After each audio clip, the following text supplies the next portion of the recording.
Hello, and welcome to the JCC of Metro Detroit's 70th Annual Jewish Book Fair. My name is Gail Hines, and I am on the Book Fair Steering Committee. It is my pleasure to welcome you on this Monday evening to Ticking Clock, Behind the Scenes at 60 Minutes with Ira Rosen. This is the 70th Annual Detroit Jewish Book Fair, and we're celebrating the entire year of books and story programming. Join us as we honor the world's first Jewish book fair, highlighting diverse authors, curating new Jewish writing, and promoting the global art of Jewish storytelling. Our festival, which continues to next Sunday, November 14th, is just beginning. Be sure to come back all year for exceptional opportunities to engage with the best Jewish books and authors. To see a full schedule, watch events that you may have missed, and find our online store where you can find Ticking Clock, Behind the Scenes at 60 Minutes, and plenty of other hand-selected books and gifts, visit our website, and you see at the bottom of the screen our website, culturalarts.jccdet.org/bookfair. If you enjoy this event and other book fair events, please consider becoming a patron or donating to Book Fair. You can do either or both at our website, culturalarts.jccdet.org/bookfair. We rely on community support to make this annual event possible, so thank you in advance for becoming part of our family. The Book Fair team would like to thank the following for their support.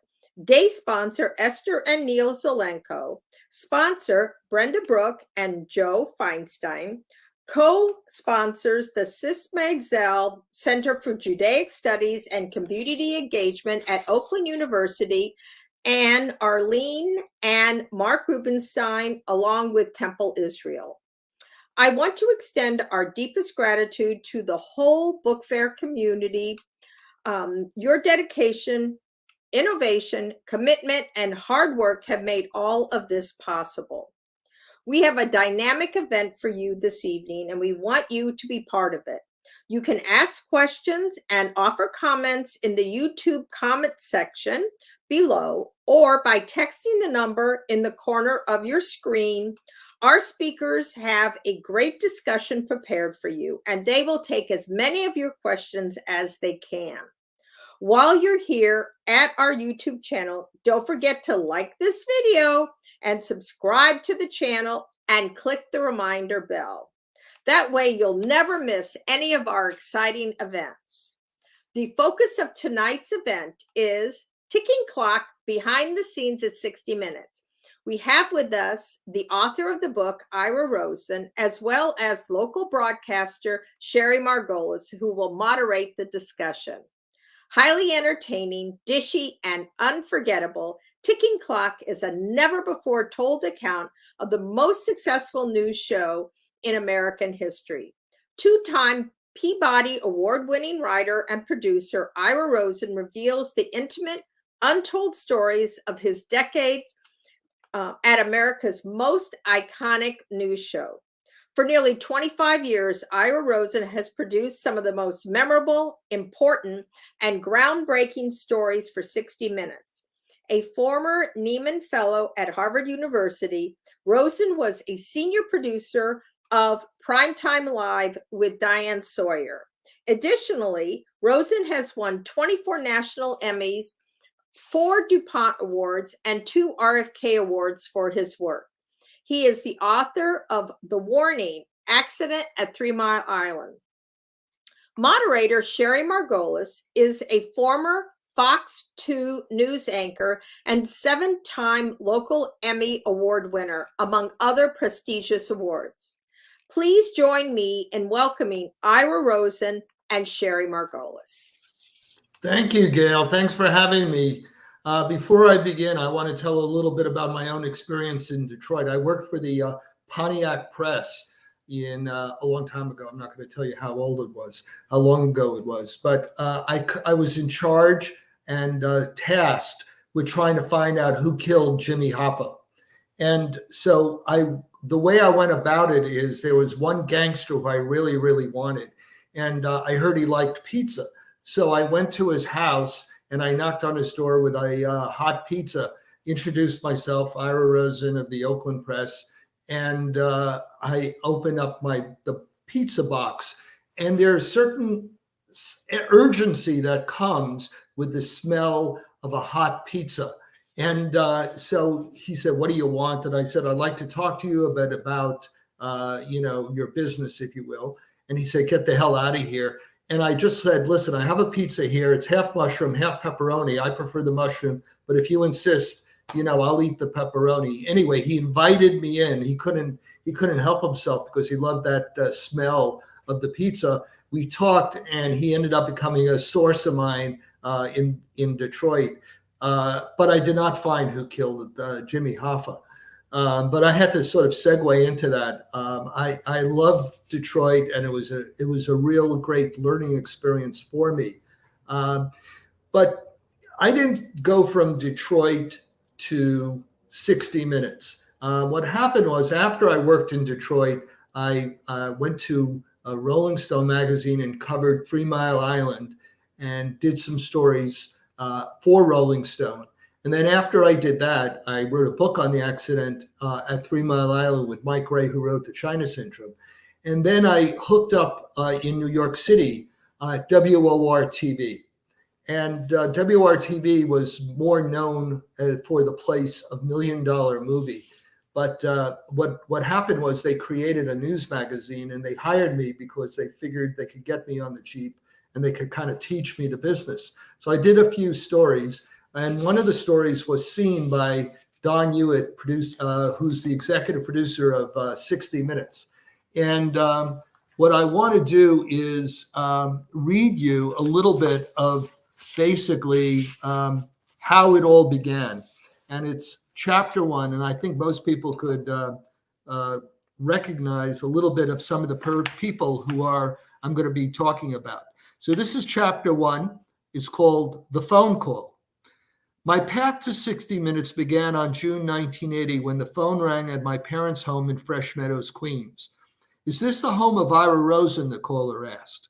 "Yes, who are you?" my mother replied. "I'm Don Hewitt, executive producer of 60 Minutes. "Oh, yes, I've read about you," my mother replied. "You have a lovely wife." "Thank you. What are you doing?" "I'm making a kugel," my mother said. "A kugel? God, I haven't had a good kugel in a long time," Hewitt said. "You come visit me and I'll give you a kugel." My mother, Ethel, was the quintessential Jewish mother, nagging, judgmental, someone with all the answers. "Actually, I'm looking for Ira," Hewitt said. "I'd like to see if he'd be interested in being a producer for 60 Minutes. "Oh, he's not interested. He's got a good job," my mother said. "Thanks anyway." I listened from across the room to this conversation, and I asked my mother who was on the phone. "Don Hewitt of 60 Minutes. He wanted to offer you a job, but I told him you already had one," she said. "How many jobs do you need?" I leapt from the chair and raced to the phone to call Hewitt back. Even though a few minutes had passed, he immediately picked up the phone. He was laughing. "I don't know about you, but I like your mother. If you don't want the job, tell her it's hers." Needless to say, I wanted the job. So that day I went into 60 Minutes and met with Hewitt, met with Wallace. And by the end of the day, I had been offered a job to be Mike Wallace's producer on the #1 show in the country. I was 26 years old, and I was given this incredible opportunity. So I called my mother, and here's what happened. "Mom, I was just hired to be Mike Wallace's producer on 60 Minutes. Without missing a beat, my mom said, "Mike Wallace? He's so old. Why can't you work for Dan Rather?" Anyway, that was my dear mother. And fortunately, even though Hewitt wanted my mother, he got me, and I think it worked out okay. But later on, when I went to ABC, I used my mother as an undercover person to do a story about diamonds. And the story was basically, we had heard that diamonds were being switched. People bring it in for cleaning, and the jeweler cleans it and then kind of switches out a good diamond and replaces it with a bad diamond. And we couldn't get any hits on this. And so I sent my mother in undercover inside a jewelry store. And Diane Sawyer was the correspondent. She was now at ABC. And in the first jewelry store she went into in Pennsylvania, we had a hit. The guy switched out a diamond. We knew he switched out the diamond because we had put ultraviolet markings on the diamond that was ours. And we ended up confronting him and kind of exposing the scam. So I owe my mom a lot for where I've been.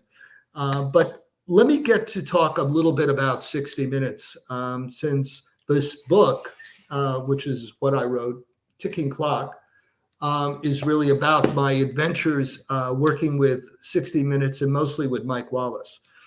And Mike was probably the Picasso of interviewers. He knew exactly what button to push to drive somebody crazy. And it was kind of an art form. He and I would work on questions for an interview. And then after we finished completing the questions, he would kind of, during the interview, put it under his leg and then just listen to what the answers were. And it's a lost art to have conversations. I think this generation really is, for the most part, forgotten the art form of having conversations and back and forth. But Mike was a genius at it. And if he slipped or he didn't know a particular question, he then would reach for the questions we had prepared, like a crib sheet at an exam, and then begin starting the questions anew. And when I was at 60 Minutes, it was considered the show that most Americans relied on to stay informed. Its willingness to challenge authority impacted the public consciousness. It invented TV investigative journalism, including the use of hidden cameras and confrontational interviews to tell its stories.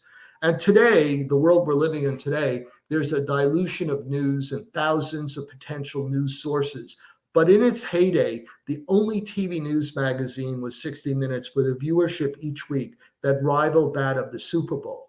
And that reach gave me, as the producer, superpowers to convince whistleblowers, con men, mob bosses to tell their stories. We got the wrongfully convicted out of jail. We exposed the plight of farm workers, VA hospitals, crooked congressmen, doctors adept at ripping off insurance, and those greedy people who made fortunes on the opiate epidemic.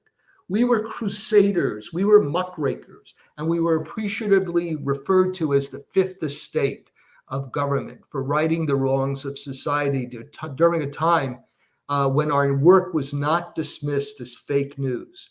It was kind of like being Superman. And that doesn't exist anymore. The storytelling which Don Hewitt taught a generation of producers, I think, is no longer apparent. Don's secret to 60 Minutes, and Don was, of course, the creator of 60 Minutes, was tell me a story. And what he referred to is a story that has a beginning, middle, and end, that's not repeating itself, and that gets the viewer to sort of want to sort of watch the program. And I kind of, when I did that job interview that I went for later in the day after my mother hung up on Don Hewitt, I told Don that I had learned the art of storytelling from working in the Catskill hotels in New York. And what I used to do is I used to be a tennis pro, a waiter, a lifeguard, and I used to, at night, work the nightclub lights where the comedians would come out.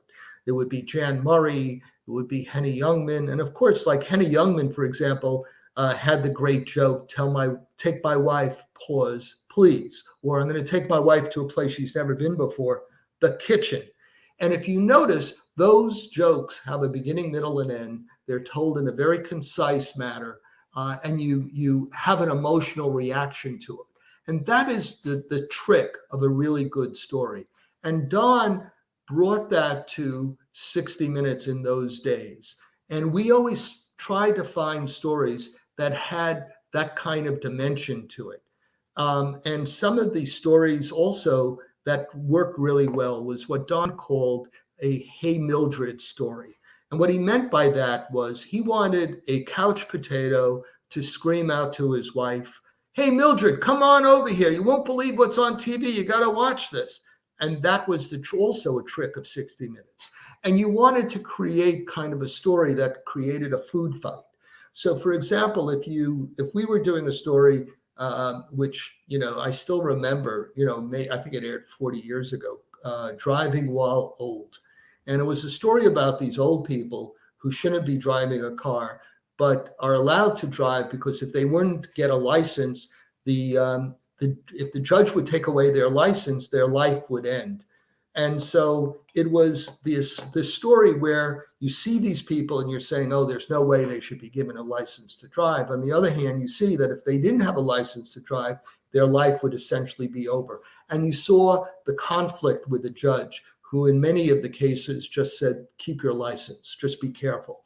And it created the sort of argument after the story about people arguing, no, they should take that guy's license away. No, he should keep it.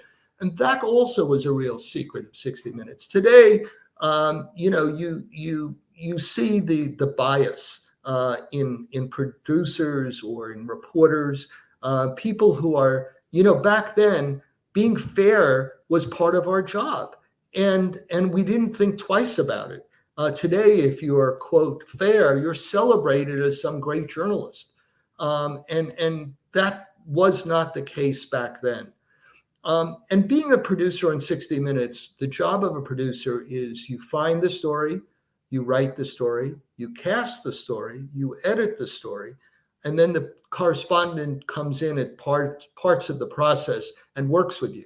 Now, it's not that the correspondent is not skilled at doing it himself or herself, but what it is that as a producer, you're doing about 4 stories a year, while the correspondent, like Mike Wallace, who I worked with, was doing something along the lines of 25 stories a year. So they had to go from place to place to place, while the producer really was the one with all the knowledge to put these stories together.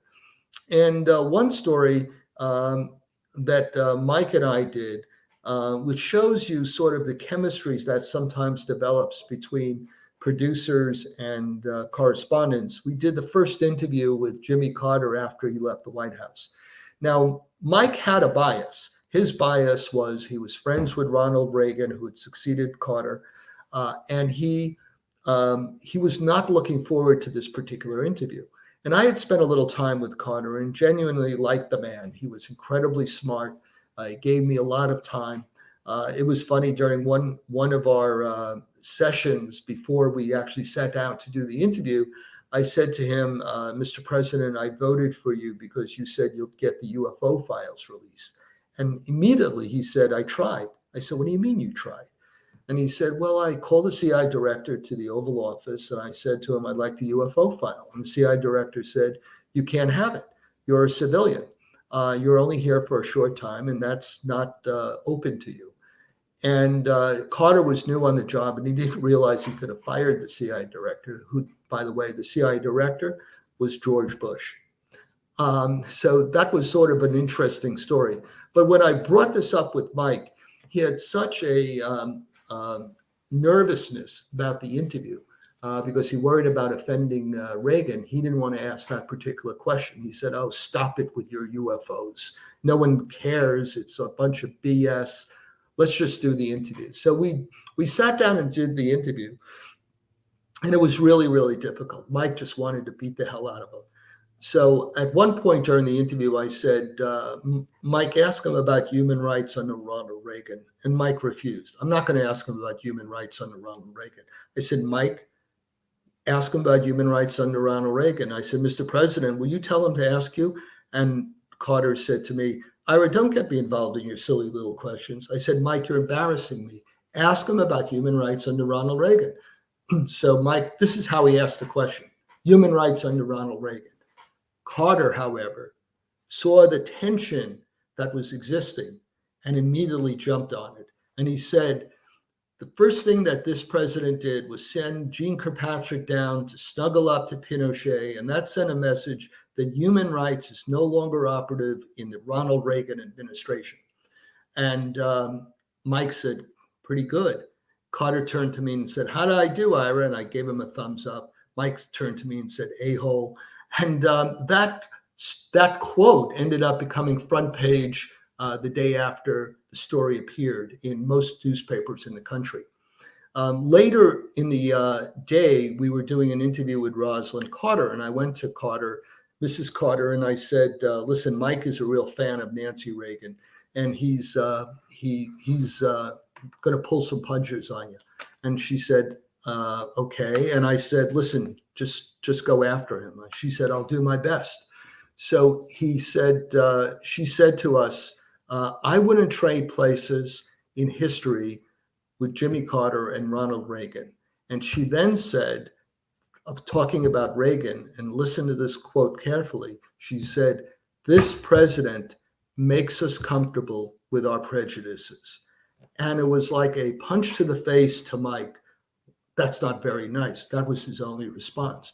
But it's true. Now, think about that quote and how that quote, carried through decades and decades. And that was the tension that existed when you're producing some of these pieces to get the most out of the subjects. One story, and I want to get to your questions more than me talking about it, and I hope that people do get a chance to buy Ticking Clock. I know it's available through the bookstore, but if you want it immediately and you don't want to go outside, you could get it through Amazon right now. And I encourage you, because I can't even cover 1/10 or 1/100th of some of the stories that I get into in this book. But one story that I do get into in the book was the one that got away. And that has to do with Marlon Brando. And when I had just finished a story about Joe Bonanno, the organized crime figure, and I was going to use a little bit of The Godfather. And normally you call the studio, and it's not a very complicated process. But out of the blue, Brando calls me, and he says, I want to make sure that Joe Bonanno is okay with this and he's comfortable with this. I said, oh, no, he is. And he and I began a long phone relationship. And Brando spoke Yiddish, and he learned Yiddish from Stella Adler, who taught him how to act. And he'd call me up on the phone, "Vasmachsta," and I would then answer him back. And we would go back and forth a bit. And one time I called him up. We both were born on the same day on April 3rd. And I said to him, "Happy birthday, Marlon." And he said, "What is it with birthdays? Trees don't celebrate birthdays. Animals don't celebrate birthdays." And I said, "Marlon, I'm just calling you up to wish you a happy birthday." He said, "Well, I'm planning to do nothing about it." So another time he would call me up and say, "Do you ever know that some of these people," and remember, when he calls up, he doesn't say, "Hi, how are you? This is Marlon Brando. How are you doing? Do you have a moment?" No, he would just start talking. And one day he did exactly that. He calls me up and he says, "Do you ever know that these people who are really famous, who are really assholes?" And I had a dinner planned that night, and he ignored my comment. And he said, "William Saroyan, the writer, great reputation, total asshole. Charlie Chaplin, amazing actor, total asshole." But then he started to read me William Saroyan. And this is where being a 60 Minutes producer has its benefits. So it was just an audience between Marlon Brando and Ira Rosen, and Brando is reading me Saroyan in this incredible Brando voice. And just after he finished reading a graph or two, he hangs up, and that was that. But I was later able to make a dinner plan with him, with myself and Mike Wallace and Marlon Brando. Boy, think about this as a plot for a movie, right? So the three of us at dinner, and Brando picks us up at the Beverly Hills Hotel where we were staying. He's in a white Rolls Royce. He was wearing a white suit. Mike gets in the front. And he says, "Marlon, I'm a little nervous." And Brando says, "I am too." And I said, "God, this is going so well." And Brando then starts driving down Mulholland Drive, and he's running every single red light. And I said, "Marlon, what are you doing?" And he said, "You're a man. You're going to let a machine tell you what to do? Be a man." And I said, "Oh boy." And so somehow we got to the restaurant, we sit down, and Brando says to Wallace, "You're a great actor, And he said, "Oh, I'm not an actor." He said, "Oh, stop it. You're an amazing actor. The raised eyebrow with the glasses that come off your head. You have such a style about you. You're a great actor." So Mike decides to give him a punch back. And he said, "How did you get so fat?" And he says, "Well, I go to Baskin and Robbins. I can't decide what flavor I want. So I order a quart of every one they have, and I end up bringing it home and end up eating it all." At which point Mike extends his hand and says, "Marlon, I'm 66 years old. I don't need to show America what an a-hole you are. Why don't we just be friends?" And Brando immediately seizes his hand and says, "Great, now I can relax." And of course, I couldn't relax because now he basically had corrupted a year of phone calls and courtships to because out of a moment. I don't know why he did it. To this day, I don't know why Mike did it, but we were on track to produce one of the great interviews, and Mike kind of threw it all away. And then a couple of weeks went by. Brando and I stopped having telephone calls, but he called me up one more time. And when he called me up, he said, "Do you play the stock market?" And I said, "Well, I don't have much money, Marlon. I play a little bit, but not much." And he said, "Well, let me give you a tip."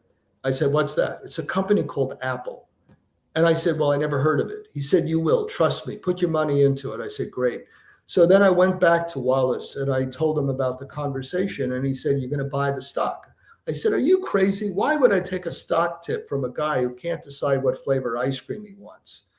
But anyway, listen, I could go on and on with amazing stories, but I really want to get to the questions. And we have such an incredible interviewer who I've gotten to know a little bit now. Sherry is world class, and I really look forward to having a conversation with Sherry a little bit about some of the stories that I have in my book.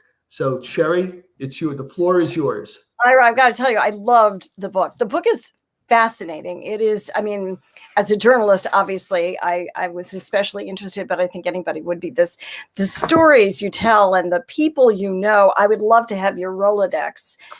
Remember Rolodexes? I used to have. Oh, yeah. I still have it. But you know so many interesting people and dangerous people and powerful people. And I love that you started your speech for the Jewish book fair talking about your Jewish mother. You're a good boy. But I want to ask you, I read in the book also about your Jewish father. Yes. And he was a Holocaust survivor. He was hidden for 3 years by a Catholic family in Poland during the Holocaust.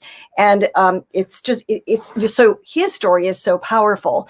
And I wondered how that affected you personally and professionally through the years, knowing this about your father. My father came from a town called Gonzuka, which is on the border between Poland and Russia. It's right near the border of Russia. And what happened was the Germans came into his town, and after a period of time, they gave permission to the townspeople to do whatever they wanted to the Jews. They had 48 hours to, rob them or kill them. And many of them took a great advantage of that moment. While a Catholic family saw what was happening and hid my father in their barn. Now, had they been caught, they would have been executed and their children would have been executed. So in a very short moment in time, my father saw the absolute worst of humanity and the very best of humanity. And in his case, he chose to focus on the good, the people who saved him, and the people who risked their lives to save him, a young boy, a young Polish boy who they barely knew. And my father was always optimistic, and he always believed that things would work out. And even though what happened was, in the town, they killed his parents, they killed his twin sisters. And that optimism is something that has stayed with me. And you could focus on the bad, you could focus on the good, but if you have a choice, why not focus on the good? And that's something I really learned from him. That's really very profound, and what an incredible life lesson that you carried into the stories, because your stories throughout the 25 years you were there had such a tremendous impact. I love the stories about the stories, but I also love the stories about the people that you worked with. They were really amazing. And Mike Wallace, obviously, you worked the closest with. Right. He was a difficult man to work with. You say that one producer went bald in his 20s from the stress, and other producers developed serious illnesses because he was so difficult to work with. He was very difficult to work with, especially for women, many of whom left because they couldn't deal with the harassment. How did you manage to work with this man who was so difficult? Well, one of you started talking about one that was bald. It was funny that one of them had developed an ulcer that he called Myron, which is Mike's real name. And I didn't use his name in the book, but he immediately started outing himself and said, "I'm the producer who's had the Myron ulcer." I said, "Oh boy." For me, I developed a bad back. And I had a bad back probably throughout the entire time I was working at 60 Minutes. Another producer used to walk around in back brace. You'd walk by producers' offices and you'd see them taking phone calls, laying on the floor because of the back sprains. One time, Mike walked into my office and he'd say, "Who are you on the phone with? You're wasting your time on that call. What are you doing talking to that person?" So one time he did it. And I got up and I gave him the phone and I walked out, and it was my mother. And that was the last time he ever did that. But it was a period of time when when the Me Too generation hadn't come forward yet. But what was existing at the time was not the Me Too generation, but the Madman generation. Mm-hmm. And the Madman generation felt they could do anything. And I still remember one time a very, very elegant producer, brilliant producer, was walking by his office one time, and Mike slapped her in the behind, and she turned and slapped him in the face. And immediately Mike said, "What the hell is her problem?" And that was his attitude. And as I wrote in the book, I'm not sure if I was a woman during that period of time, I would have survived him snapping my bra on a daily basis. Or making snide sexist remarks. Though, many left the business. There were casualties. And somehow I decided that I'm going to stick this out because I'm learning television from what I call the Picasso of the business. The art form and the way he went about doing interviews was just extraordinary. And I felt that the abuse was part of the job description. Interesting. He was difficult to everybody, including his own family. Right. His son, Chris Wallace at ABC, who you worked with, his father stole a very important interview from his own son. Yes. Chris Rock. And what happened was Chris Wallace, who I worked with at ABC, and the irony, of course, was Mike was sort of my boss at 60 Minutes. And then when I went to ABC, I became his son's boss. I was Chris Wallace's boss. So, of course, developed his own reputation and great reputation, actually, when he left. And he's been celebrated for being, a fair journalist, if you will, back then. But Chris used to do a lot of investigative work. And so he got the opportunity to profile Chris Rock. And he called me up and he said, "You're not going to believe this. My father stole the story." And I said, "I can't. He would never steal the story if he knew you were doing it." So I called Wallace.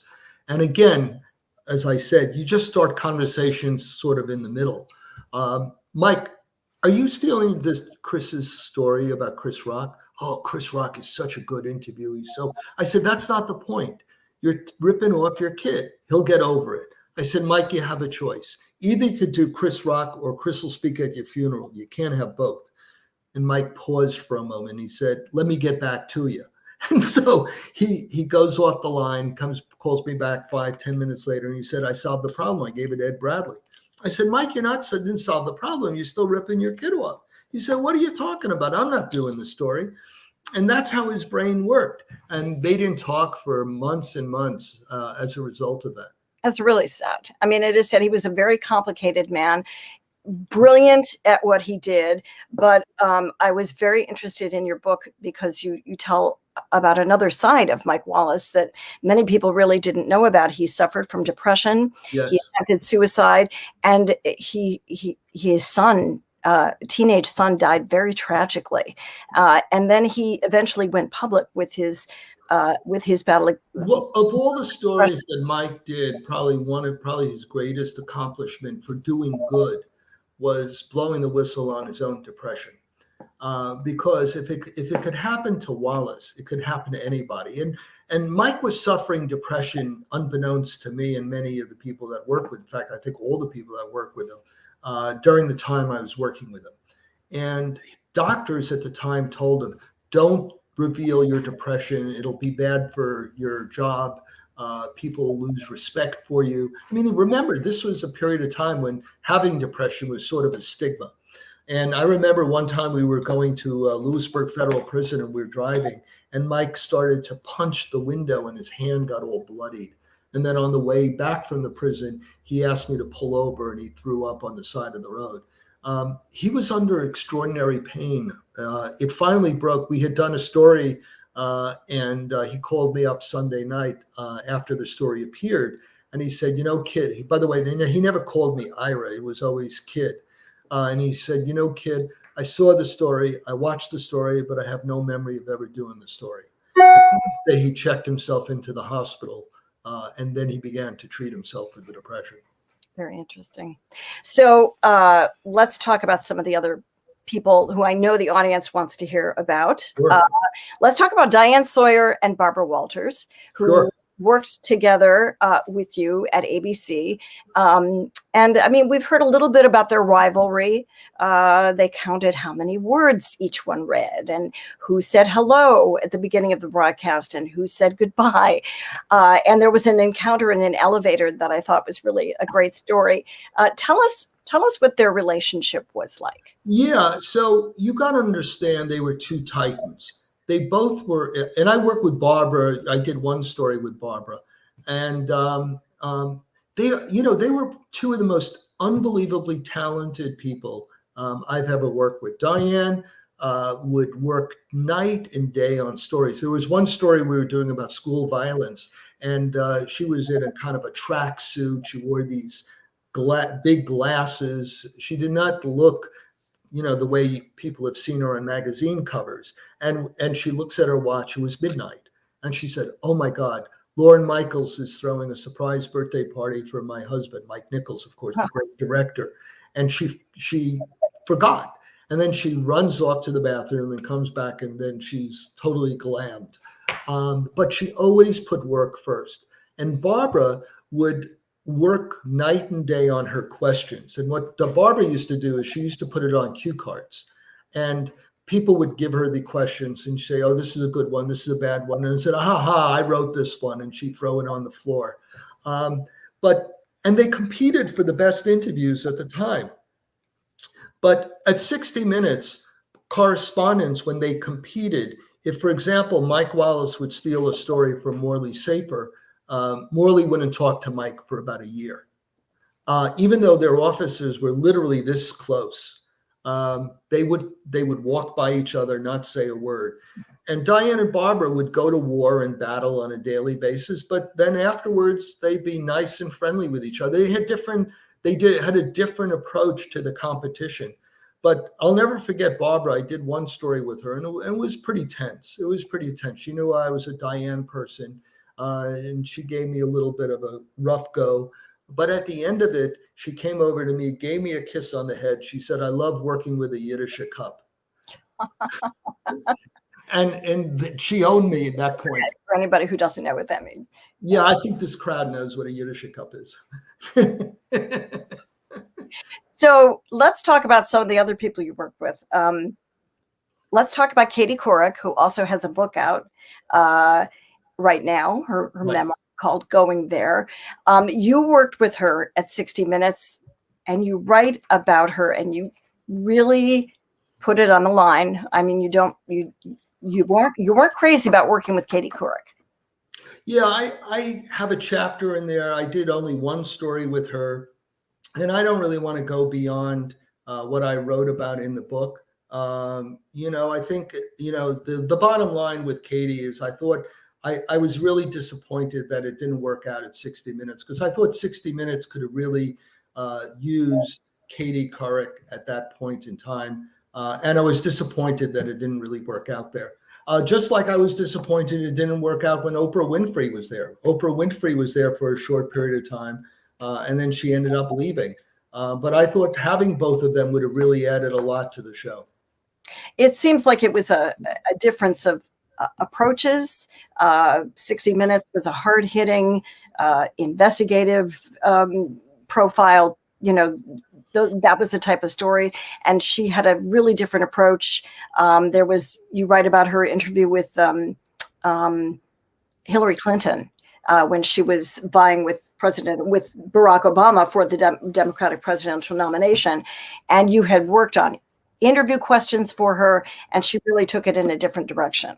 Yeah, and it's unfortunate because I thought it was really a chance to possibly make some news, and we had a different approach to the interviews, and it's unfortunate that it went in that particular direction. But like I said, I really wanted her to work out at 60 Minutes. I think she did a lot of really good stuff in terms of making people aware of cancer and doing their own exams. And I thought she would have made a great addition to the show. Yeah. Have you read her book, by the way? No. Do you plan to? Okay. So let's talk about some of the people that you admire that you read. Some of the people that you and you write about them as well. Who were the people that you really admired at 60 Minutes? At 60 Minutes, my God, Leslie Stahl, hand and fist above, I think, everybody. Leslie not only was probably the hardest worker on any story that you did, but she also was a great family person. She has a husband who's suffering from MS, and every day she leaves at 5 o'clock and makes sure she's with him and having dinner with him. And she'll walk out of an edit room in the middle. But she will be there with you. And if things don't go well in a story, which often happens, she's not going to point the finger at you and blame the producer. She will point the finger at herself. And she regards it as part of the team. The other person who I love is Bill Whitaker. And I was very fortunate to do some really great work with Bill. Bill is a total gentleman and a brilliant correspondent. He had been in Tokyo. He'd been in Los Angeles. He was crashing stories for the evening news, and he has a great sense about him. And almost everybody likes him who he does interviews with, even the ones he's confronting, for stories. I have to tell you one funny story. We were doing a story about the opiate epidemic. And we had done a story, collaborated with the Washington Post. And so we were staking out a Congressman Marino of Pennsylvania, who had created legislation that was neutering the DEA at the height of the opiate epidemic. And so we're outside his office, and his people told us to get away. And they called the cops on us to get us away. And then suddenly, through a side door, we see Marino running down the hallway, and we start chasing him, and Whitaker is running after him, and he's in good shape, and why did you let the opiate industry write the legislation? And we often use the industry to write legislation for us, and it's a great run and gun interview. And we get to the elevator, Congressman goes in the elevator closed, everyone's giving high fives, and we get back to the hotel. There was something a little off about it. And I looked at the video. We got the wrong congressman. It was another congressman who looked exactly like Marino, kind of mid-sized bald guy. And he felt so guilty. He started to run down the hallways. So anyway, but Whitaker and I laughed about it that night. It's good to know that even the pros at 60 Minutes make a mistake once in a blue moon. Oh, absolutely. We needless to say, that video never aired. But I'm sure, but it's good to know. Yes. You write in your book, you say, some of the best work I have done are not stories I did, but stories I didn't do. Right. And you talk about some of them in the book, and they're pretty interesting. Tell us about some of them. Oh, yeah. I mean, so I was at ABC, and Pan Am 103 had happened, and a very well-known producer had come in and said, this is the guy who believes that the plane was shot down because there was Mossad agents and CIA agents on board the plane, and they were trying to blow up the plane to kill those agents. And the New York Times was going to, Time Magazine was going to put this story on the cover the following Monday, and we had an opportunity to beat out Time Magazine. So I said to the executive producer, listen, let me check it out. Let me go off site and let me work it. So I went out of the building and worked the story for 4 or 5 days. And I came back and I told the executive producer, I said, it's garbage. It's untrue. I said, the only choice I'm giving you is what do you want to eat for lunch, Chinese food or Italian food? And he said, what are you talking about? Time Magazine's going to put it on the cover. I said, great, let them. The guy is a fraud. He's not an ex-Mossad agent. He's a fired El Al security officer, and he's a con man. And so he said, what are you talking time? And so I said to him, listen, Chinese or Italian, that's it. That's all you get. And so we didn't do the story. Time put it on the cover. They had to retract the story. And fast forward 15, 20 years, I'm at a friend's lawyer's retirement party, and I see the guy who was, quote, the Mossad agent, the source of it. And I go up to the lawyer. I said, how do you know that guy? He said, oh, I got him off on federal fraud charges in New York. I said, oh, okay, good. So I look at that as a great victory because I prevented us from a huge embarrassment that would have happened. Well, so you through the years and through your experience, you developed instincts, good instincts. Right. And you could tell when a story was real and when it wasn't the real thing. So a lot of reporters feel that because they're working a story and spend a lot of time, that they have to end up putting it out. But that's not the case. You could do something. Think of all the people who are salesmen in the world. They go, say, door to door. Back then it was door to door. Today it's phone call from phone call. They spend a lot of time, and maybe they make the sale, maybe they don't make the sale. And reporting in some ways is the same way. Just because you maybe have invested a month or 2 months in a story, you have to be prepared to walk away from it. On the other hand, you also have to be prepared to give the other side their fair due. And one of the things I used to do is when I was doing a confrontational story, an investigative story where I had another subject at the other end of the line, and I said, tell me what the one point you want me to make. And they would tell me what the one point what they wanted made. And I said, done, I'll put it in. Because I learned a long time ago that you could kill somebody with 2 stab wounds. You don't have to kill them 20 times. You don't have to just overdo it. And I think too much, some of the rookies who I see out there tend to try to do overkill to the point where it's not only wrong, but it's embarrassing, and you end up creating sympathy for the people you're trying to do the stories on. Good point. So to get a story, you sometimes had to befriend questionable people, even criminals. John Gotti Jr., who ran the Gambino crime family, really actually did become a friend. In fact, he gave a toast at your retirement party. Right. When you were dealing with all of these people through the years, were you ever actually frightened for your safety? Yes. But the time I probably was most frightened was when I was in Pakistan. I went to do a story. Right. I went to do a story about the search for bin Laden. And I got to know the head of ISI a little bit. And there was one Al-Qaeda guy who I really wanted to do an interview with. He was the head of communications for Al-Qaeda. He spoke perfect English. He also flipped. You always want a person who flips because they'll tell you, you hope, the truth about what's going on inside the organization. But the ISI was not going to give me this guy. So I got to know the head of Al-Qaeda, who is in Islamabad, who was hanging out at the Red Mosque. He was given safe harbor in the mosque. So I went to see him. We did an on-camera interview with him. Then afterwards, me and the CBS fixer, who's a native Pakistani, he wanted to show us the madrasa where the kids were living. And so we went into the back of the ashram, if you will. And we went there and we saw the tents and things like that. And then the CBS fixer and this guy Razi, as he's known, had a huge screaming match and yelling and screaming. And then the CBS fixer grabs me by the shirt and pulls me into the car. And he starts heaving. And I said, what just happened? And he said, they were talking about making you another Daniel Pearl. Of course, he was the Jewish reporter who was beheaded in Karachi.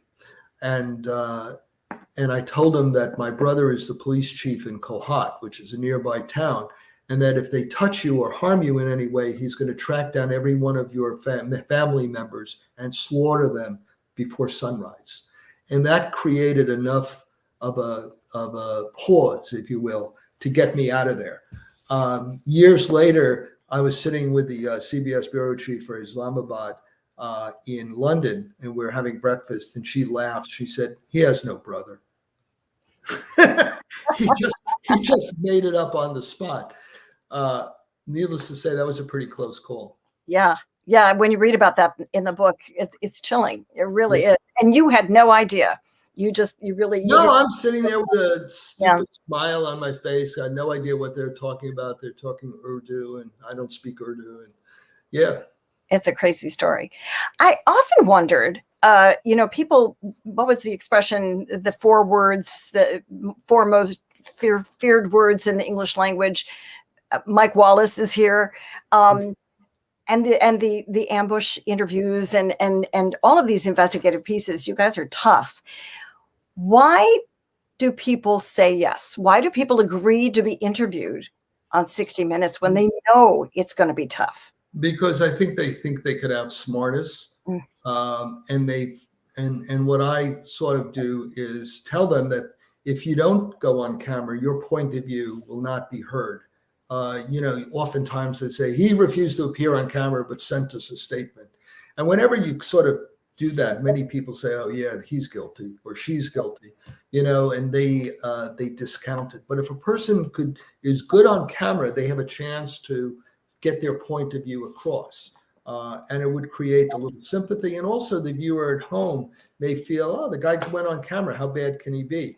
And Mike was a total genius at this. We did one interview up in Buffalo, New York, with a operator of a sewer treatment plant up there that wasn't working. He was dumping sewage, sort of raw sewage, into the Niagara River.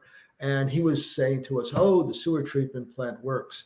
And Mike says, oh, it works? I got a document here that says 100% of the influent comes in and 100% of it goes out.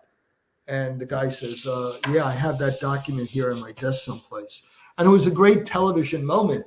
And I got the document from his bulletin board that was outside near the bathroom. I said, oh, let me borrow this for a moment.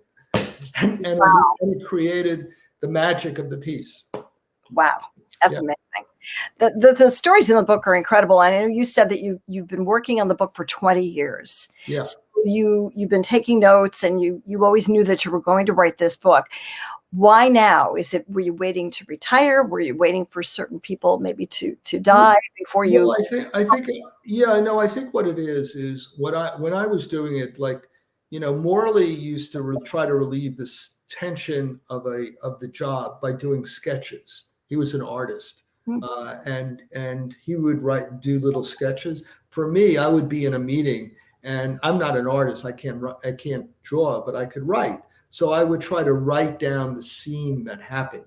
And some of them, they're just so hilarious and funny when you look back on them. In the moment, you're angry about it or terrified about it. So for me, I was accumulating this for a long, long period of time.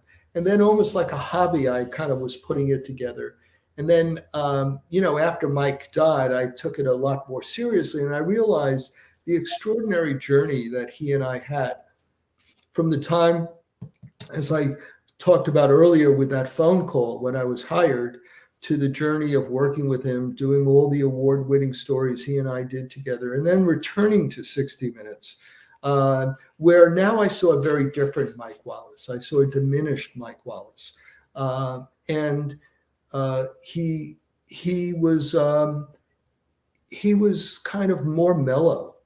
And then I write in the book about the day he was fired. And there's this arc to the story. And I just felt, my God, and I have a chapter in the book called No Happy Endings, where a lot of the great people in the business, the most successful people in the business, the people who are now in the Television Hall of Fame, had horrible endings of their careers. And it seemed like, and probably the one who had the worst in many ways was Mike Wallace. Mike Wallace was fired from 60 Minutes and at the end developed Alzheimer's. And when I visited him in the institutions, he had no memory of having worked on 60 Minutes. And think about that. The only thing he remembered was drop shotting me in tennis and watching me run to the net and fall on my face. And that's what he remembered. He didn't remember any of the stories. And in his room in this Connecticut nursing home was all these pictures of him, on the road with all these extraordinary people that he interviewed in his life. And they were just like wallpaper. They were there to sort of help him jar his memory, but he didn't remember it. That's very sad. That's really sad. Well, the business has changed a great deal, just technically with the internet and the way we get our news and the way we research and everything else. And the climate, the work environment has changed. The things that were okay in the newsroom and in the work environment years ago would not fly now. So how have things changed? And are there rising stars that you think we should keep our eyes on? I mean, you worked also with Chris Cuomo and Anderson Cooper. Who do you see as being the next generation of Mike Wallace and Marlon? Yeah, no, it's a great question. I'm a big Anderson Cooper fan. Anderson has a photographic memory. You'd give him the questions I described earlier, and he would look at it and then put it under his leg, and he would do the entire interview. And then at the end of the interview, he'd look and say, "Did I miss any?" And 9 out of 10 times he wouldn't. He's not a showboat. He's a guy who, after you do the interview, he would sit on the floor and look at his phone and answer some emails. He'd always pose for pictures. He was a total gentleman. He thanked producers at the end of a piece. And he had a private life. And he was a very, very focused individual. There was not a lot of wasted energy because he was trying to do so many things. He was, a CNN anchor. He was a 60 Minutes correspondent. He was a book, very, very successful book writer. And now he's a father. And he loves his baby and child. And so he's got a lot of moving parts in his life, and he's very efficient, and he's a total gentleman. So I really, really think he's going to be probably the biggest star going. I'm also a fan of Nora O'Donnell.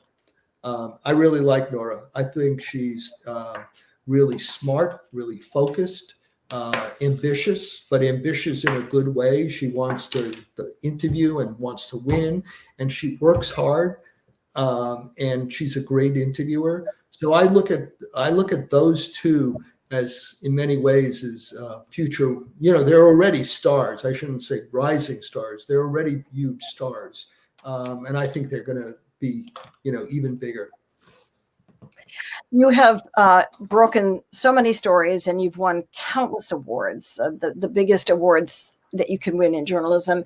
You've helped change legislation. You've had such an impact in your career. When you look back at this tremendous career that you've had, and you're still at it, you're writing books, and you still have things going on, of course. Right. What would you say you're most proud of when you look back? Well, I don't want to be too corny, but it's really having an amazing family is really, first and foremost, my greatest accomplishment. I have, 3 great kids, a great wife, and I feel like I'm ahead of the game. So let me get that out of the way first. That's my greatest accomplishment. As far as stories go, it has to be the last one I did. which is the expose of how Congress covered up the opiate epidemic and allowed the opiate industry to run loose and wild, and neutering the DEA. And we did the expose of it. And I was talking a little bit before about Congressman Marino, and he was the one who orchestrated the legislation. And we did the story of and exposed it. And the night it aired, it had you could almost hear the noise going around the United States of people watching the story and throwing their shoes at the TV. The next morning, Trump, the last line of the story was, after we sort of pointed out this the villainy that this guy did, the last line of the piece was, President Trump has just named Congressman Marino to be the new drug czar. And it had such a reaction. Trump said the next day, we're going to have to look into the story and take it seriously and look into it. And Marino is a real fine man. Meanwhile, Steve Bannon texts me, when Trump says somebody's a fine man, the guy's toast. And sure enough, 2 days later, Trump fires him from the job. But it created, aside from getting a lot of awards, it really, really changed people's attitude and really, I think, told a lot of people, and certainly the opiate epidemic's been out there and stories have been done, but I think those stories really sort of let a lot of people know how serious this has been, and what a corporate crime that this has been. Well, you have accomplished, as I said, so much in your very illustrious career. Thank And you've written 2 books now, and I think you mentioned that you might be writing another book as well. So Right. what are you working on now? Well, before I get to that, I just want to say that anybody who buys Ticking Clock also gets my mother's secret Kugel recipe. And a lot of people really have taken to this, and it's amazing the amount of people who really want the recipe. And I was just in Houston, and I was in Jacksonville speaking, and I have a long list of people I got to send the recipe to. But you only get the recipe if you buy the book. So you got to show me that you buy the book, and then you get the recipe. Well, you're going to have to send it to me because I already bought the book, but I want You're going to get the Kugel recipe. I will send it to you, Sherry. Absolutely. use another recipe as well. Absolutely. As far as what I'm working on now, it's still a work in progress, and I don't want to get there, but it's going to be good. Okay. I'll give you the scoop, Sherry. Okay, great. Good. Thank you so much. This was so much fun. I know your mother must be very proud of you. And may she rest in peace. She is. Oh, Yeah. I'm sorry. I'm so sorry. I didn't realize. No, that's all right. She was proud of me when she was around, and she loved her grandkids too. So that's wonderful. The book is Ticking Clock: Behind the Scenes at 60 Minutes. Incredibly interesting read. It was wonderful to talk to you, wonderful to meet you, and I really enjoyed the book, and I hope everybody goes out and buys it. And absolutely.